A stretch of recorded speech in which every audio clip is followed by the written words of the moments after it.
Today I speak with Katie Cortes from Katie's Babies. Katie is a former UK midwife and a holistic sleep coach who practices in a way that promotes attachment parenting and sleep without sleep training. She is also a homebirth advocate and a mother of 4.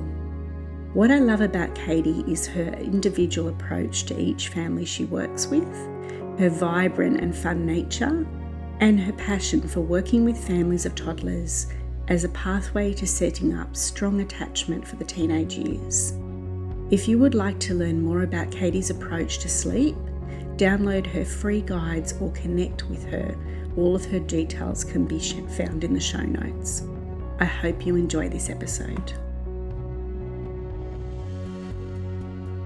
Hello, Katie. Welcome to the podcast. I'm really looking forward to our conversation. Good morning. Thank you for having me. It's nice to be here. Okay, tell us about yourself, where you're located in the world and the work that you do. Yeah, so obviously my name's Katie Cortes. I have background in midwifery. So I trained at the tender age of 18 many years ago now, back in the UK. I'm now based in Melbourne and I no longer work as a midwife anymore. I am a full-time holistic sleep coach. But, and I always follow that up with a but, because whenever you hear the term sleep coach or sleep consultant, everybody's got a preconceived idea about it. So I'm always a little bit insecure about that. And I always have to follow it up with a gentle one. I don't do the cry it out approach, the space soothing, anything that involves walking away from your child. So that's kind of why people would come to me more than, say, go to a sleep school or something like that. So yeah, I practice from home down on the Mornington Peninsula, and I largely work online, but I do visit people in their homes as well for those that need it. Good to know, and that's why I've got you on the podcast, because of the particular style that you have in your approach of sleep coaching. So yeah, I know you're a mother too. So how old are your children? Yes. Oh, my firstborn is now 16, coming up 17. Then I've got an almost 6', 15-year-old, and I've got two 12-year-olds. They'll be 13 in a few months. So yes, I nearly have a whole tribe of teenagers, and you can identify with that, Katia. Yes, certainly empathise with that one. But you've got more than me. I feel you. Uncharted territory, really, I must say. Yeah. Which is scary, isn't it? Whenever we embark on any new chapter of parenthood, it's always with trepidation. Absolutely. Yeah. It's always kind of an evolving, learning on the job kind of approach. And that's why matrescence lasts forever, because there's always going to be something new in our parenting and a new stage in our children, and just how we feel too as mothers in response to that new stage. Yeah. Yep. That's another topic. That's another podcast. Well, let's go back to sleep. So just educate us a little bit on, like, a newborn to, say, 3 months from a biological perspective. What are their sleep needs? Yeah, so sleep is fractured across a whole 24-hour period. So they may not arrive in this world with, an identifiable night sleep versus daytime sleep. So they're going to be sleeping in fractured chunks around the clock, and that's okay. Their circadian rhythm doesn't really fully develop until somewhere about 3 months. Some babies are born with a pattern that looks like our circadian rhythm, and obviously that's influenced by mother's hormones as well. If they're breastfeeding, then that's going to come through in the milk somewhat as well. And just for our listeners, like most people know, but what is our circadian rhythm? So a circadian rhythm is a hormonally driven system within the body. So at nighttime, we start to produce our sleepy hormones, so melatonin and serotonin, and it happens around the same time in the clock each night. Now, obviously, this is adjustable. Anyone who's been through jet lag knows that it's totally adjustable. But it is a hormonal dance. So through the night, the melatonin rises, it pushes us to sleep. That works alongside another system, which is sleep pressure, which builds across the day as well, but that is actually separate to the circadian rhythm.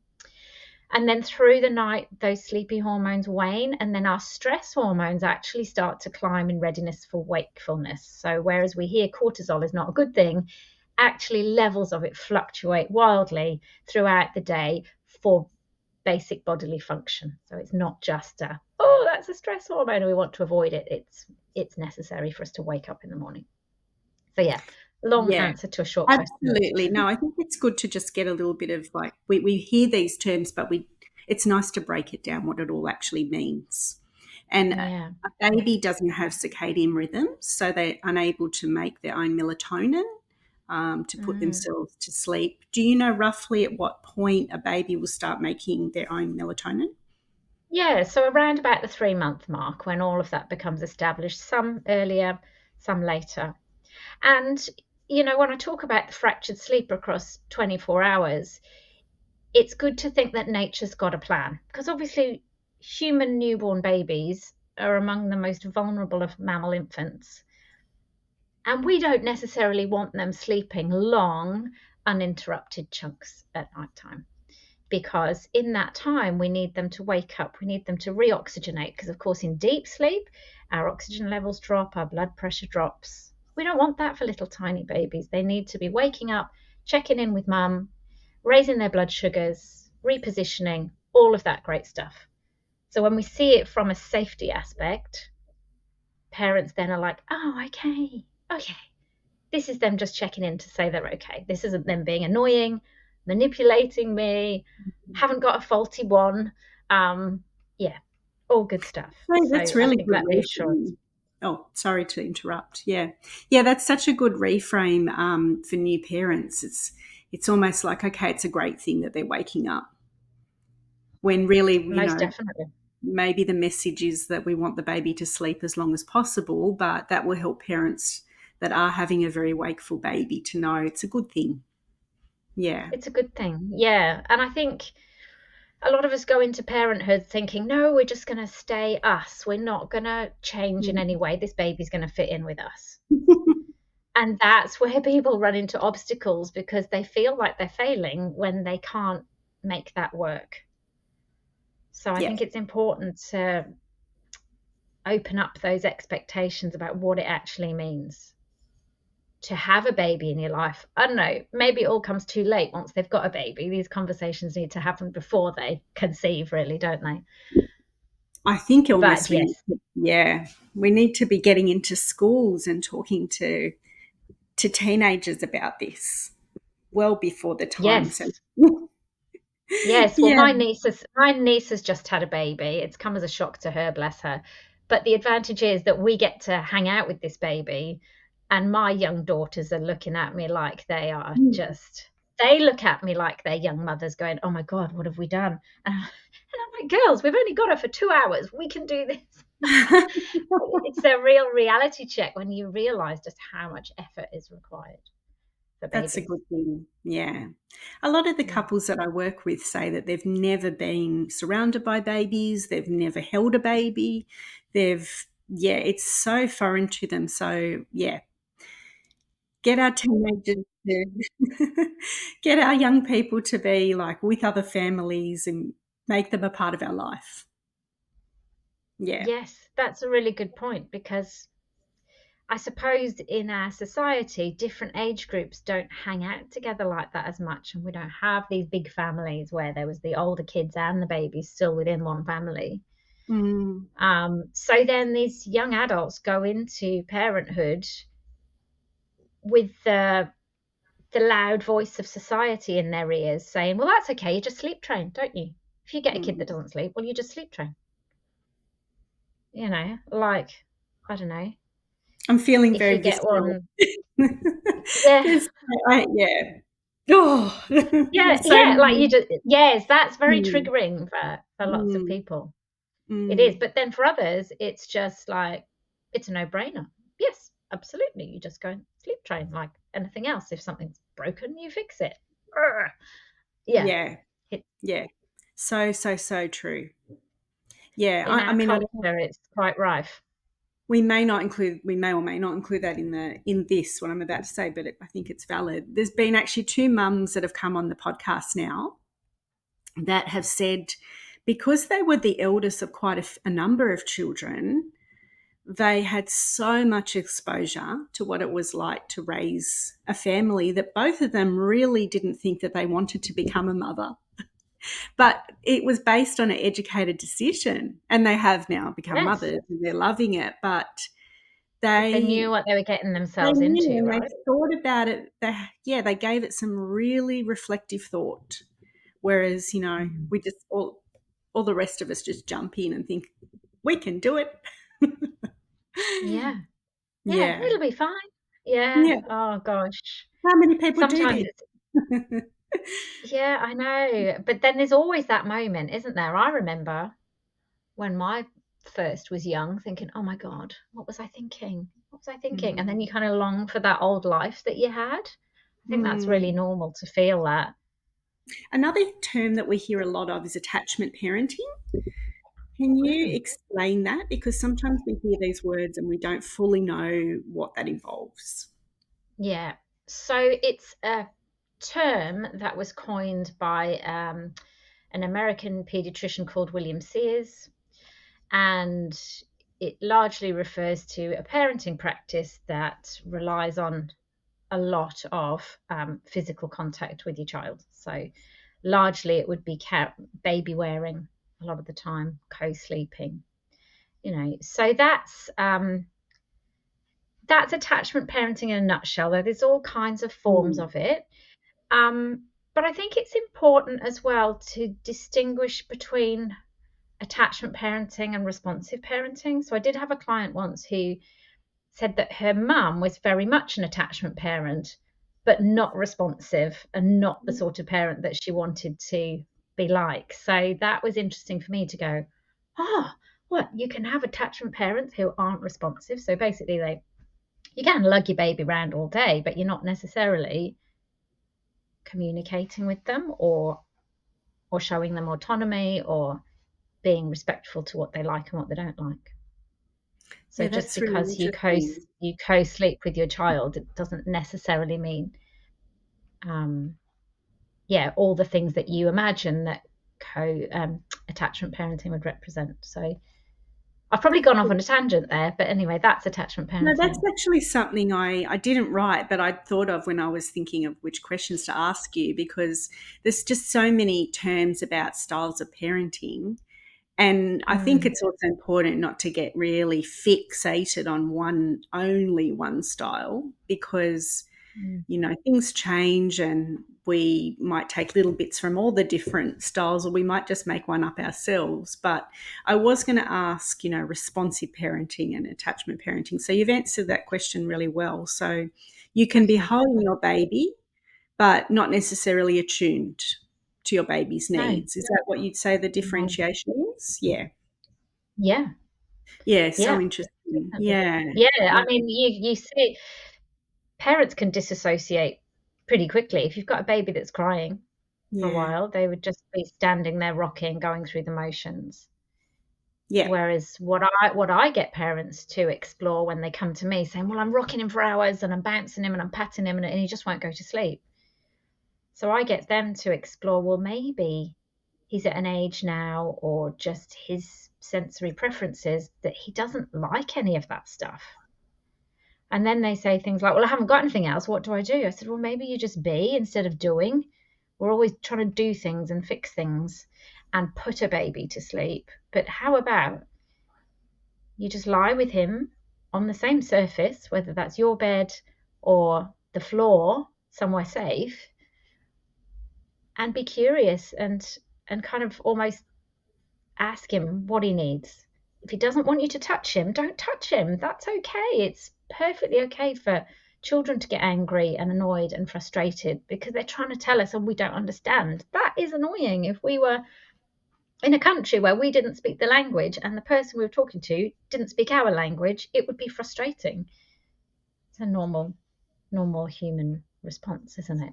So rather than just assume you know what they need, ask them what it is they want, what they need. And actually, maybe they would rather play with something. I've got one little client at the moment, and this isn't a surprise. I've come across it before. She goes to bed with a whisk.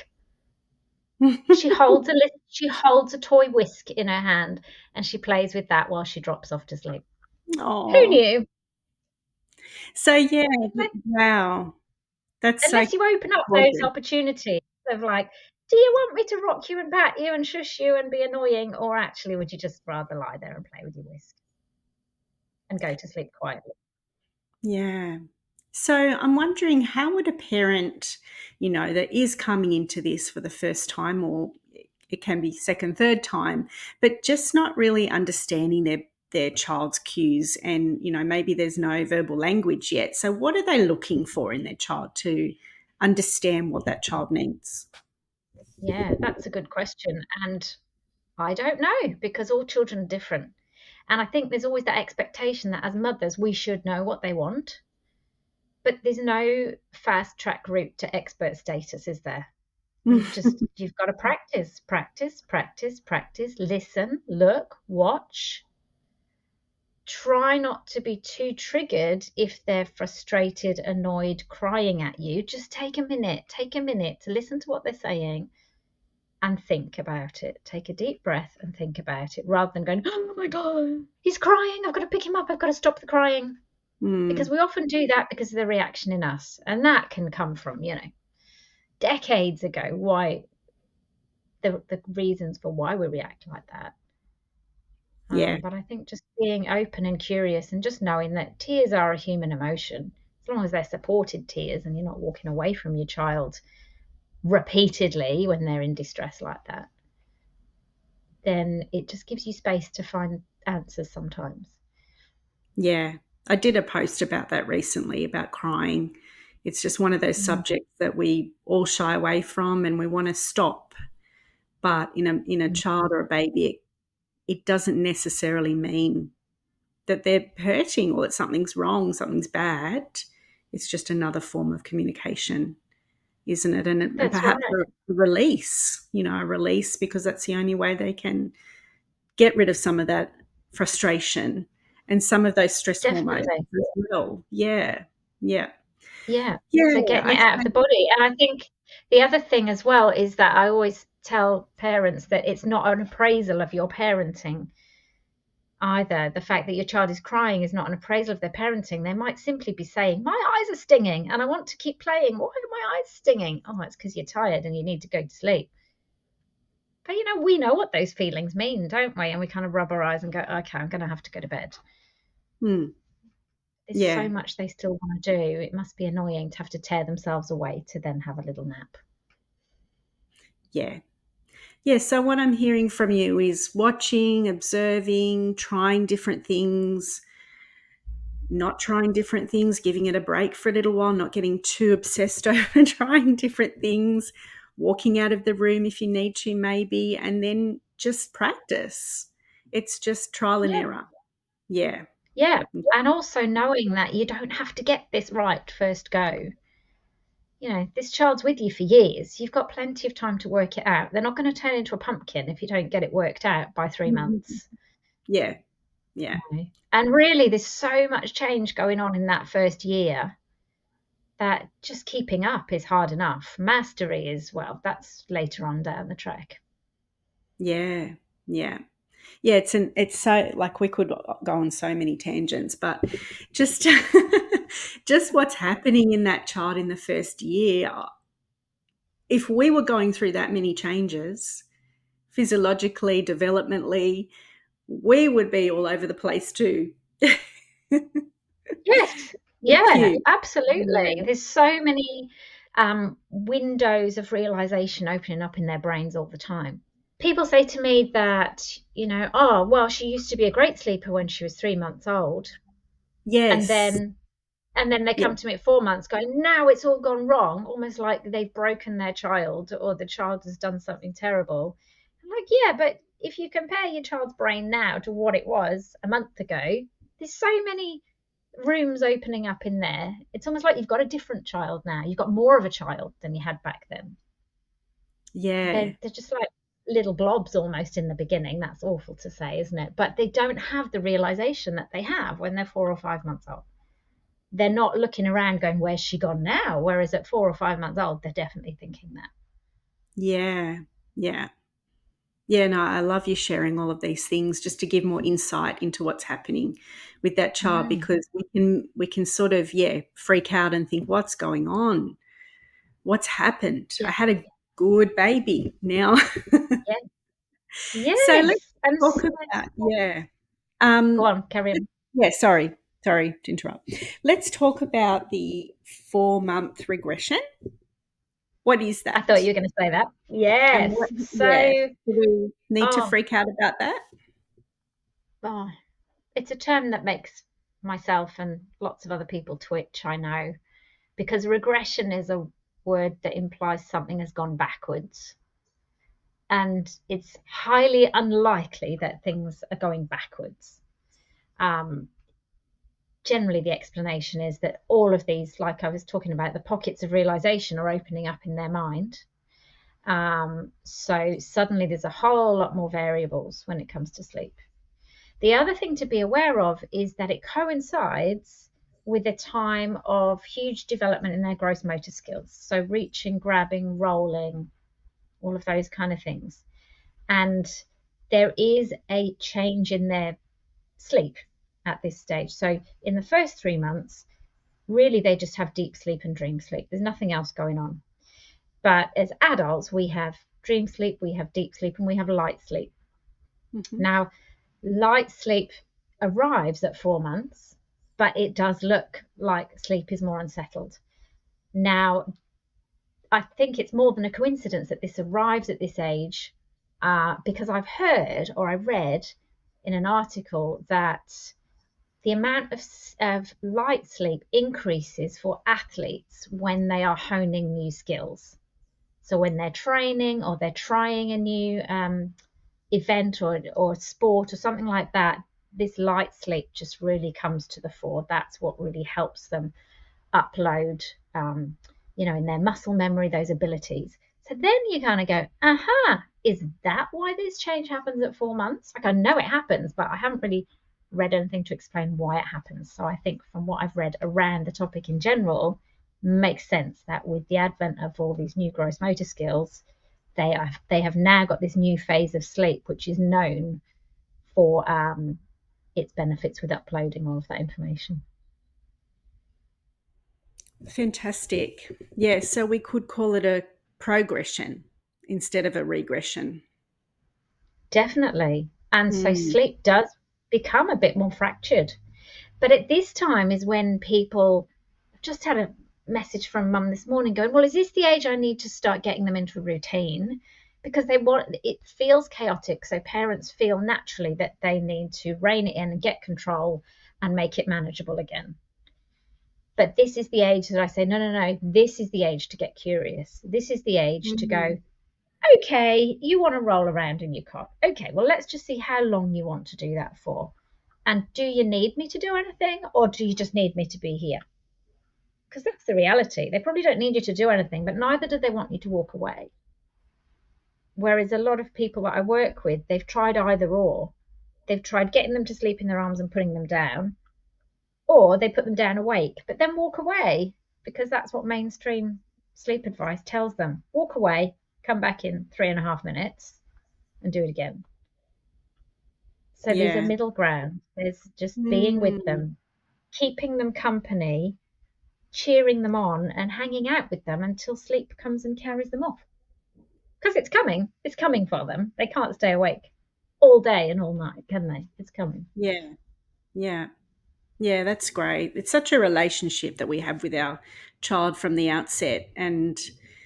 that's what you're sort of talking about, is that we really need to tune in to their personality, to their new skills, to what they're feeling proud of. And yeah, just kind of go with that. Yeah, Yeah, amazing. definitely. And just helping them to stay regulated through those changes. So I Mm, think a lot of people are focused on, I've got to put my child to sleep. mm, Whereas my take on it is, well, the only thing that's expected of you is to help your child stay regulated and calm or happy and playful, whatever that may look like. And sleep will yeah, probably take care of itself. yeah. Yeah, so perhaps at this point I might just ask you a couple of myth busters that you can give your thoughts on. So Go for it. you should put your baby into bed drowsy but not asleep. What would you say to that? Sorry, I put you Good on the luck spot. with that, is what I would say. Yeah. Like, if it works for you, brilliant. But in most of the cases, I see it doesn't work for a lot of people. And I suppose if we think about it, like if we were on the couch, drowsy, just about to nod off, and then someone moved us into bed, although we know we want to be into bed, by the time we got put in there, we'd probably be awake going, oh, I was just falling asleep then, Hmm. and you moved me. Yeah, you disturbed So me. I just don't see how it's that helpful. Um, yeah, it's a tricky one, and it's often implied that that's all you need to do, and it will work.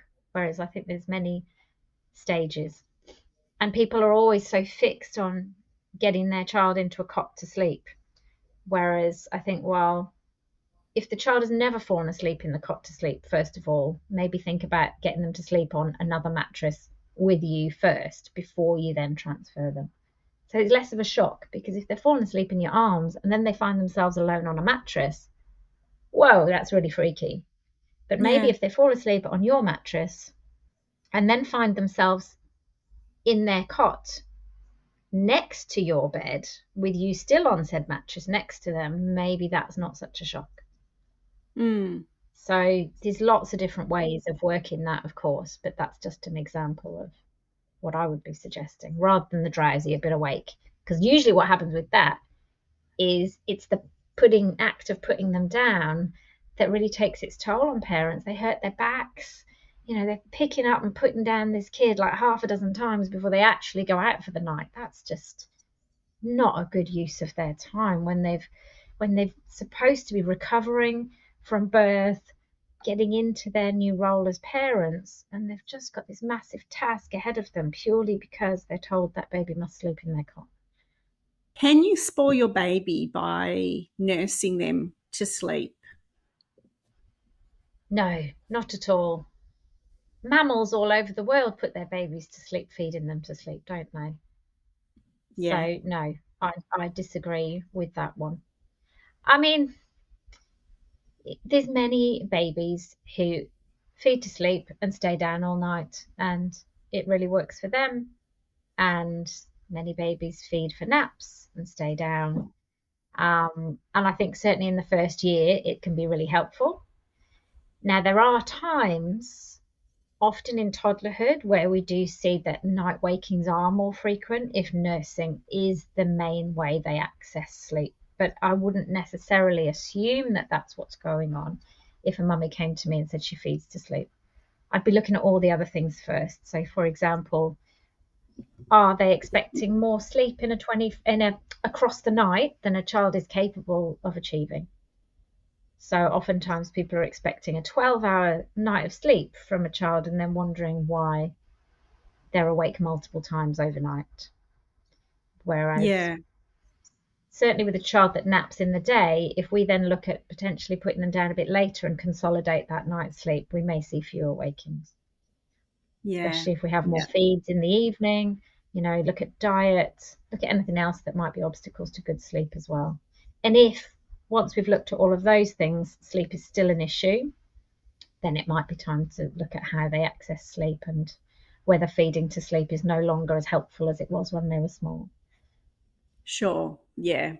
So it's really a tailored approach to that family. There's not a one size fits all. Yes, Yeah. absolutely. But no, feeding Mm. to sleep is not spoiling a baby. Okay. Just to make that clear. Yes, All to right. make that clear. I know that you have a particular interest in toddlers. You find that quite Mhm. fascinating too, don't you? Um, Yes. so just clarifying the age of what a toddler is.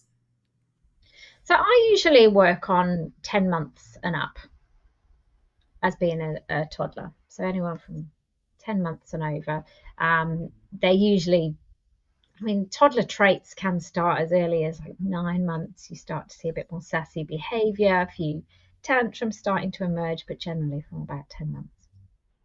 Okay.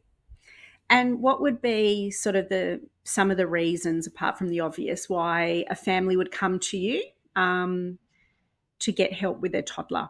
Yeah, great question. So there is a lot of shift going on because, we go from doing everything infant led in that first year to then at 1 year of age, parents having to shift into a role of leader, because toddlers have a will of their own, don't they? And they just want to do their own thing.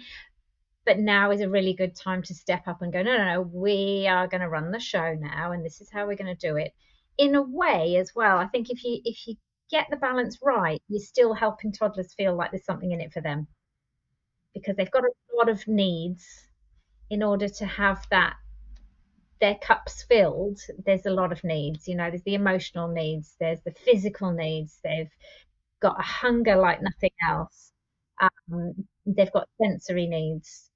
Um, Social needs, all of those kind of things. So we have to make sure that those are taken care of, and we apply a few loving limits as well, because we can't just have toddlers deciding just because they want to that they're going to run into the road, or that they want the kitchen knife, therefore they are going to have the kitchen knife. Otherwise, they're going to throw an almighty tantrum. Because many parents come to me not knowing how to deal with those big feelings, and often they spend the first year feeling like they are soulmates with their baby, like they were destined to be together for thousands of years. This union has been in the making, and they find each other and they understand each other and they gaze into each other's eyes. And then at a year old, they go, oh my God, I don't understand you at all. I thought we were soulmates, but now you're deliberately defying. Like, what's going on? So it's really that shift where they really step into parenthood, I think, at 1 year of age. That first year is just all about the nurture side of things. And at 1, you go, okay, someone's got to run this show now. And so it's helping parents bridge that gap and step into that new role, because it is very much changing at this time. Yeah, it can feel almost personal, can't it? Like it can hurt, hurt our feelings as parents when we've had such a strong bond up until that point, and we still can continue to have that strong bond. So how would Yeah. you say that attached parenting or responsive parenting fits in then at this point?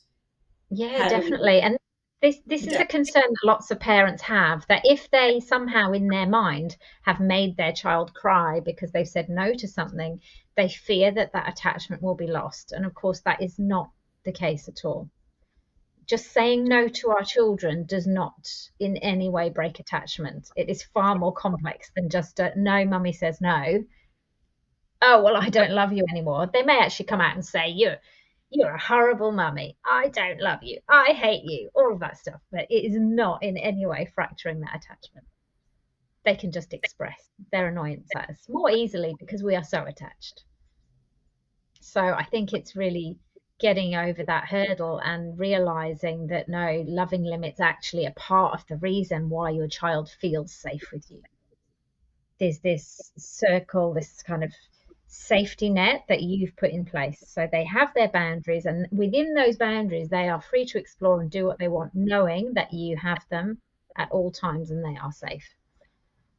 Whereas when we have parents that flounder and go, I don't know what to do with you, kids feel very insecure within that sort of dynamic with their parents. So Yeah. even if we don't entirely know what we're doing, as far as that child's concerned, we have to appear like we know what we're doing. Mummy knows Mm. best, and this is what we're going to do. Yeah. Yeah, And it's that's time. how nature intended it. I mean, you think of the young of any species, if they were in charge, the species would be wiped out, wouldn't it, really? Mm. The elders are Yeah. in charge for a reason. Yeah. Yeah. Yeah. So it's sort of bringing in those boundaries and knowing that that's a gift, or it's a kind thing to do for that child to feel secure, and feel safe. And it's sort of paving the way for the strong attachment that we'll have at that point. How would you say that that's paving the way then for maybe later on in their life, maybe into the adolescent years? It's a real strong Mm. correlation there too. What would you say to that? Yeah, so I always say that the toddler years are the training ground for teenage years, really. Mm. Or I hope so. I mean, I'm only halfway through the teenage years with my children, so hopefully I know what I'm talking about. But it's never too early to start working on emotion coaching, communication, all of those things, because you're going to need it right the way through childhood. There's going to be some heavy negotiations that you're going to have to, keep your wits about you for. And Yeah. so I think being fair, listening is so important, being open to their communications, understanding where they're coming from, even if you can't give them what they want, understanding that why they want what they want, and Mm. offering alternatives, I think, is an important part of keeping that attachment firm so that kids feel understood. Yeah. Yeah. Yeah, it's so true. I'm just reflecting on my own children that definitely very similar styles of needs were very apparent in toddlerdom that that individual child still needed in teenage years, and they were quite different. Yes, Yeah, I I agree. can, Yep. and you realize at the time, you think, oh, this is just one of those stages I've just got to get through and survive. But it's actually a unique opportunity to really get to know and understand your child's the way they work, what they need, and how, Yes. yeah, yeah, how they need to be responded to. Yeah, and Yeah. we're not going to, Very, yeah, absolutely. and we're not going to get it right all the time. I'm sure that Mm, you would agree with that. No mother, no yeah. parent. But Yeah. yeah, Yeah, it's um, and children are so different. So I've got twins, and one of them was always a lot more sensitive than the other, and he still is now. that's so true. They're so different, different personalities, different sensitivities, different Mm, vulnerabilities, different limitations, and I've had to work completely differently with both of my boys to get mm, the best results. yeah. Yeah. So, what is one thing that you'd like to say to mothers out there that might be listening today that might be struggling in this current season of mothering, whether that's with sleep issues, feeling good enough, settling, or whatever? You're a mother of great experience. What would you say? Oh gosh, it's such a cliche, but it is a chapter. It's a chapter of your life, and it is totally okay to do what works while it works. So I find that people come to me with struggles. They are trying to find out what works, but then they're also conscious of the dreaded bad habits, and they're trying to avoid the bad habits and do what works, but then they're tying themselves in knots because of that voice on their shoulder going, you shouldn't do that because that's a bad habit. Um, and also thinking that they have to have all the answers while their children are little. And that's Mm, just not the case. As they get older, as their communication evolves, things do improve. And like I always say with sleep, the chances are that if we do nothing at all in infancy, their sleep will turn out absolutely fine.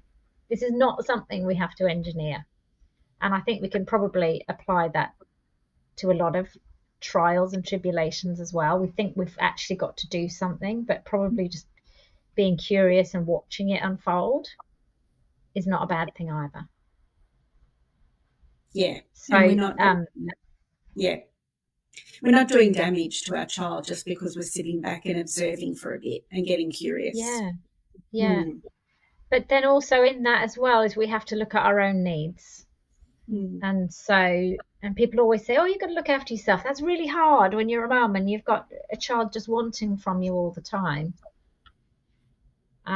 But I think it's not the case that you can go off and get a massage. I'm not saying that, but it's about letting standards drop a little bit while your kids are little, and appreciating your house is not going to be Insta-worthy for many years, decades, possibly. It's okay to let that go. Yeah. Yeah, it's okay to let that go. And I think the relationships around you are what's really important. The support of others, even if they're not people that you see, if you can just get connected with a like-minded tribe, even if you're just speaking like we are virtually, just identifying with other parents who are going through the same thing can be just so helpful because it helps to normalize all of this chaos. Yeah. I think if it comes down to mental health, if people feel like they're really losing themselves in it all, then obviously support with mental health is, you can't just kind of sit back and watch that and just let that unfold if you feel like you're really struggling. But a lot of things in terms of child development do all come out in the wash later on. Yeah. Yeah. No, it's good to be reminded of those things. And if you're kind of stuck at home by yourself all the time, isolated, you can get very stuck in your head and your thoughts carried away and thinking that you're doing it all wrong and that this is going to affect your child. But yeah, talking to other mothers really does help. Peace of mind, yeah, and just walking away knowing you're not alone in these feelings. Yeah, I guess that could be a minefield as well because we just will naturally compare ourselves to others. So you might have friends who are saying, "Oh, I'm not doing it like that. I'm doing it like this." And I think as you walk the path of motherhood and you have a few children, you realize that it's okay to be different. You go, "Oh, that's interesting. She does that, but I'm happy doing things my way. I'm just going to carry on." With your first child, it can be quite a different story, though, can't it? Because you're just searching all the time for clues and validation that you're doing a good job. Yeah. Yeah, and I think we often say that first child's an experiment. Yeah. And then we can feel really bad, like because we didn't have all the knowledge, because we didn't have all the tools and all the strategies and the latest information. I know when I had my first son, we didn't have internet, we didn't have social media. So we didn't have all that information, which can be a good thing too, to not be bombarded with information all the time. But also just to realise that no matter how we raised our first child, it's also okay. We didn't get it wrong. We can I think the point I'm trying to make is we can for years think that we've stuffed that one up and we'll try and get it better with the second one and the third one, but we haven't. We're all just human, learning on the job and doing our best. So for just giving permission for parents to really be compassionate with themselves.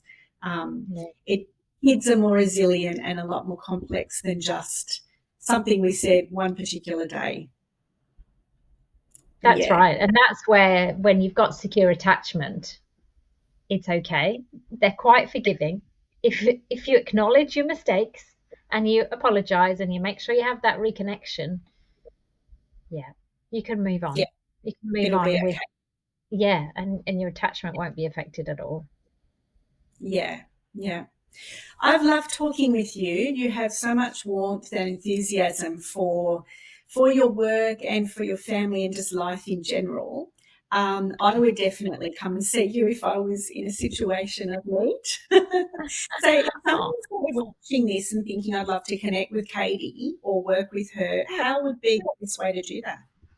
Yeah, so you can contact me through my website, katiesbabies.com.au, or I'm on socials, Facebook, Instagram, and YouTube. I've got a YouTube channel as well. I have a whole 30 subscribers. I'm in competition with my son, my 15-year-old son, who's got something like 46. It's just a place for me to store ideas, really, and it's handy because if someone gets in touch with me and goes, "Oh, I've got a child who's having split nights or they're fighting naps," I go, "Oh, I've got a video for that," and I point them in the right direction. Right. Yeah. Okay, and even on your website, you've got some free resources too, don't you? What are those? I do. Yes. So I have a free newborn guide, so 0 to 3 months, understanding all I was talking about newborn sleep and the reason they sleep, why they sleep, and kind of what to expect. And then there's a 4 to 6 month free guide as well. That again is explaining that stage with a few practical hints and tips of how to move forward. At the moment, I'm working on a toddler freebie as well. So that'll be there in the coming months. Amazing. And I've also got online resources. So there's some paid handbooks as well. And I do have a toddler course that's available too. So lots of options. Fantastic. All right. We'll put all of that information in the show notes. Sure. So thank you. I'm sure you have reassured many parents with this conversation. Oh, thanks for having me, Katura. Take care. Bye-bye.